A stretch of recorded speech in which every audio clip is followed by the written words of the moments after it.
I'm going to first talk about a name that may not be all that familiar, but certainly should be, and that's Ted Turner. Ted Turner was, uh,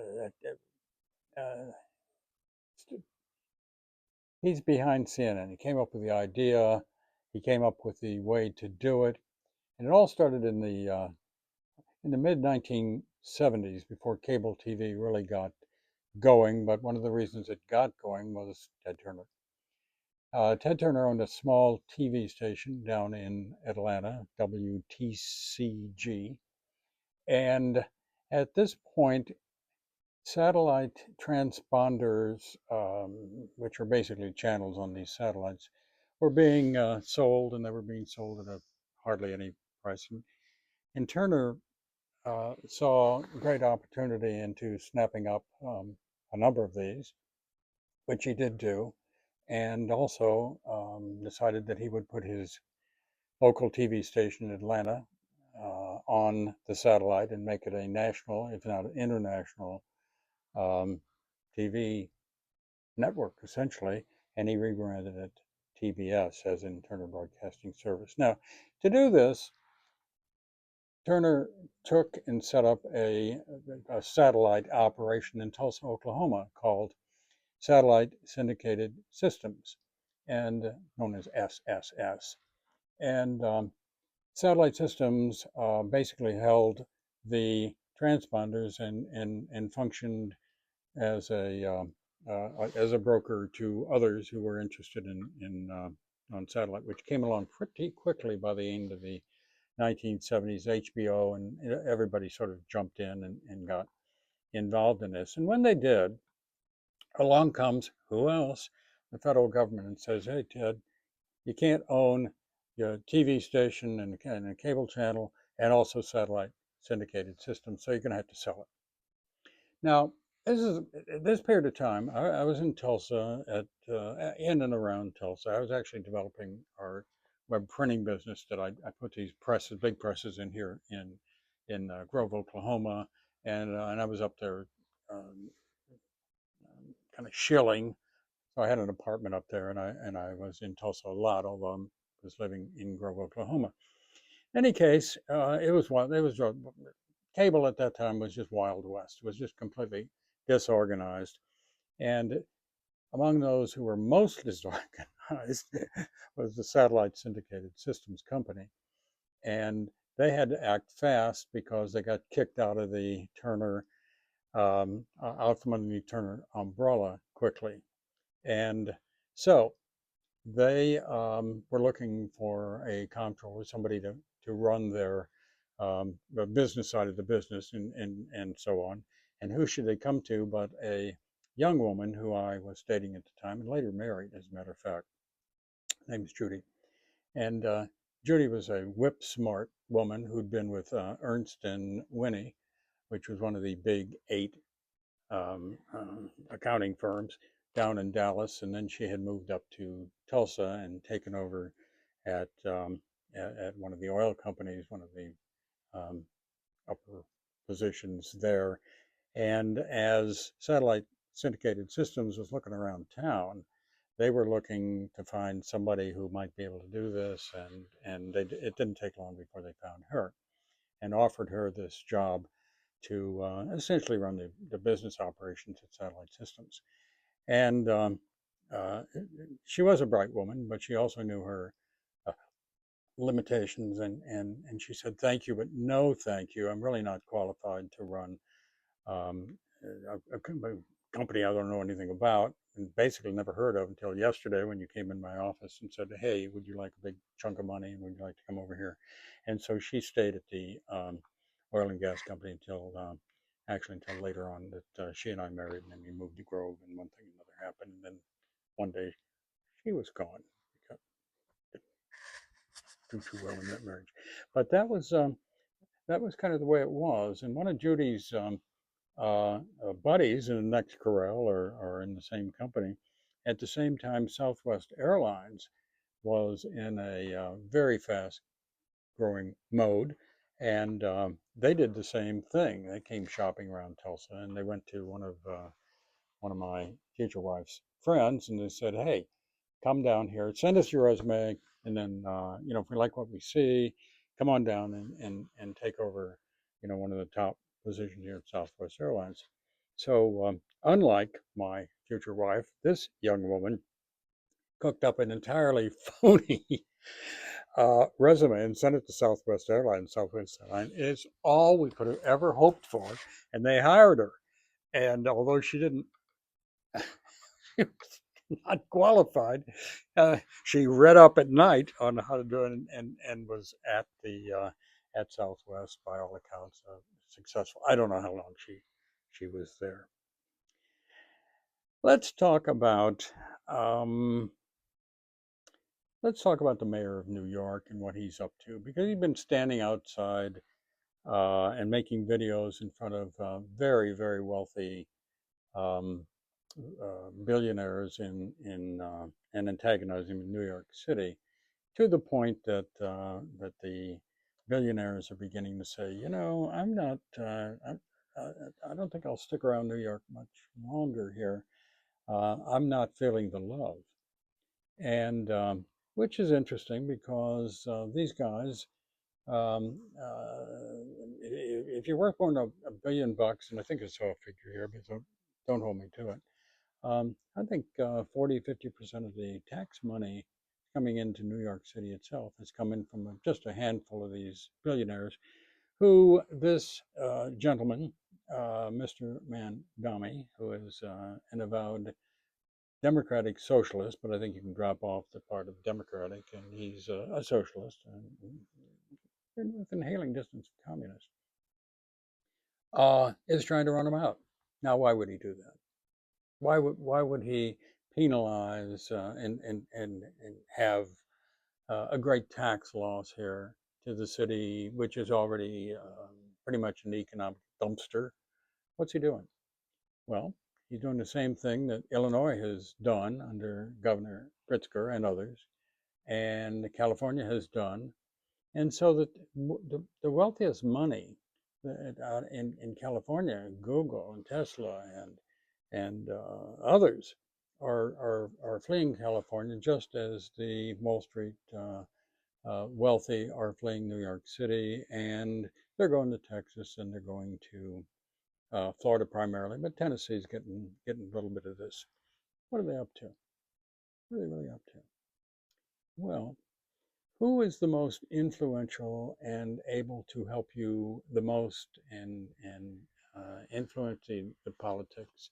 And it's really the intelligentsia. It's really your bankers and in the day your newspaper guys who are always well heeled, and the guys down at Rotary who were also at other businesses and so on, and they have an outsized influence on what government and what politicians do, and with whether a politician gets elected or not, and can then do what a politician often does, which is essentially loot the public coffers.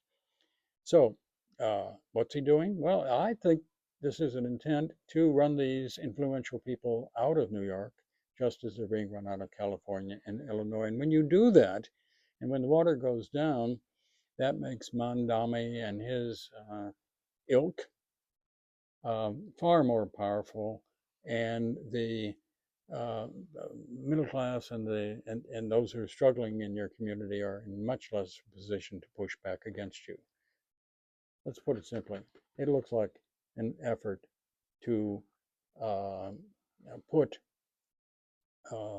socialism and possibly communism on speed drive in those areas. I take be friendly, unfriendly indeed. So there's a lot of quacking going on by the Democrats over Supreme Court case that basically said, look, these districts in these House districts and for the wind up in House representatives have been gerrymandered into being racial, and the um, the impetus for creating a whole lot of these house districts has been to make sure that um, a lot of blacks get elected, or African Americans, depending on which phrase you like to use. Well, okay. Um, the reality is what they're seeing is some really crazy districts, and but also it's not balanced uh, from Hispanic and Caucasian and Black or African American and so forth. So it's just a mess. And the net effect that will be coming out of this will be that there will be, in all likelihood, um, uh, less blacks elected to the House, but nonetheless, it will be more balanced, and everybody will have a better chance. And by the way, just because you are a certain race, the Supreme Court said, well, look, that's nowhere in our Constitution. That's not constitutional. And okay, we did it for 50 or 60 years to try and rebalance the politics and give the blacks a bigger voice. But now you have blacks winning with very little trouble. Byron Donalds is one down in Florida in white districts. So the different races are having no trouble winning. It's a meritocracy. If their politics are right and so forth. So anyway, where did all this get started? Well, it's back to Baker versus Carr. Whose whose fingerprints are on it? On all of this, and who's having a jolly good time trying to straighten it out?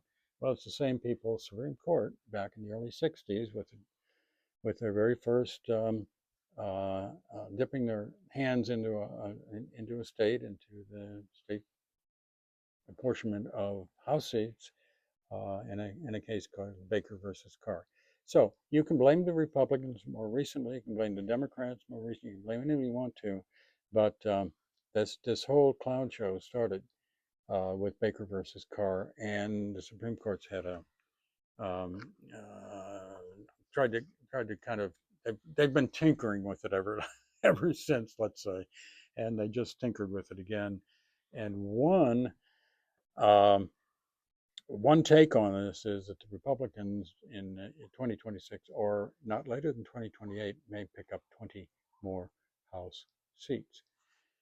But the interesting thing about that is, I tend to forget that there are, and have been always, a fair number of, not many, but of black House members who are Republicans. And so um, we'll see how that plays out. And now we come to Mr. Trump, and what Mr. Trump says, and as he tries to deal with the Iranian situation and war, and with the fact that they want to build a nuclear bomb and long-range missiles, and they want to blow the United States, mostly if they can, to kingdom come. And I think Mr. Trump is on the right side of history here, where he says, we can't let these crazy people have it any more than we could let Hitler run amok in Europe in the late 1930s and early 1940s, and kill 6 million Jews and do whatever they're bad folks. So it looked like um, Trump believed when he on I think the last day of February killed off the top leadership in Iran with one boom bomb. I think Mr. Trump figured game set match, they'll all crumble. Well, it didn't crumble. And there are a lot of times when you might think that you can make the other side crumble, that they don't. I give you the Seminole Indians in Florida. They never gave in. I give you the British in World War II. They never gave in. In Finland, the Laplanders faced down in World War II the Germans and anybody else, the Russians, anybody else who came calling. So if you don't want to give in and you're willing to pay the price, guess what? You can have a situation like we're finding ourselves in Iran. Now, you're going to leave them. You're going to leave these guys in place. Mr. Trump said on April 15th, we're close to an end. Gee, uh, how close are we so close to an end? Because he then blockaded the uh, uh, the Strait of Hormuz, and he was pretty happy. He told us that's really going swell. And then he, a few days ago, said, "Well, we're going to take our ships and we're going to protect people. And we're going to send them through, and people are going to start getting ships are going to start getting through the Strait of Hormuz." And two did, maybe more, but two. And now he has said in recent hours that, gee, we're not going to do that anymore.